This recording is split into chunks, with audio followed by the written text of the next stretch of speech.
In business, do you remember like a really low point other than being on the hit list for the guerrillas?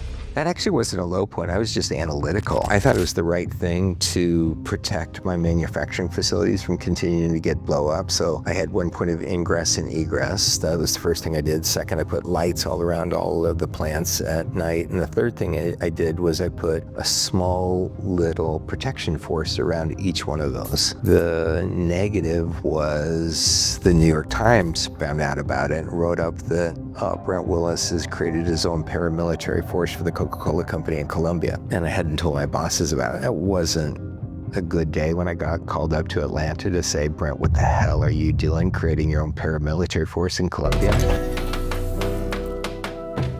I was going to ask you about a really stressful time or something that you were like your low point, but I think you were not allowed to talk about that, right? Well, you know, in business and careers, you get low points and you get high points and those kinds of things. And when you're going through them, it's really hard, right? In business, do you remember like a really low point other than being on the hit list for the guerrillas? That actually wasn't a low point. I was just analytical. The negative was the New York Times found out about it and wrote up that Brent Willis has created his own paramilitary force for the Coca-Cola company in Colombia. And I hadn't told my bosses about it. That wasn't a good day when I got called up to Atlanta to say, Brent, what the hell are you doing creating your own paramilitary force in Colombia? I'm like, I thought I was doing the right thing, just creating my plans. And so they admonished, you admonished me, or this when you did something wrong, right? Mm-hmm. So they admonished me publicly for creating my own paramilitary force in Colombia, and then on the way out, going back to Venezuela and Colombia, they patted me on the back saying, good job, thanks for taking care of our plants and stuff. Oh, wow. So you just learn from those things, but part of the reason, you know, I'm in the street and talking to people about this product and going down to Mexico, et cetera, is I once made a mistake. I launched Toblerone chocolate into Japan. Toblerone is a good brand. Oh, I love it.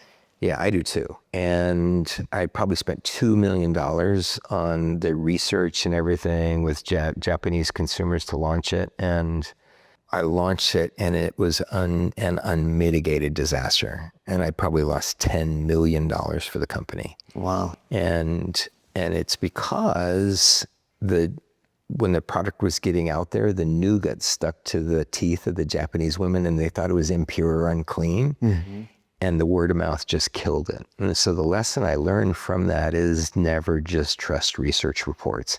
Go into consumers' homes, talk to it, taste it, be really personally involved in all those kinds of things instead of just reading research reports, right? So the after action report from that situation, so I never made that mistake again, is be personally involved and talk to consumers and be curious with all of our stupid mail questions that we all always ask. So that was lesson learned. But that was, you know, it was sort of a low point when you have failures and you've had lots of successes. But then the question is, look, you know, you just got to have that grit and perseverance, because you and I tomorrow could remake ourselves and we could elevate our future if we just had our mind right.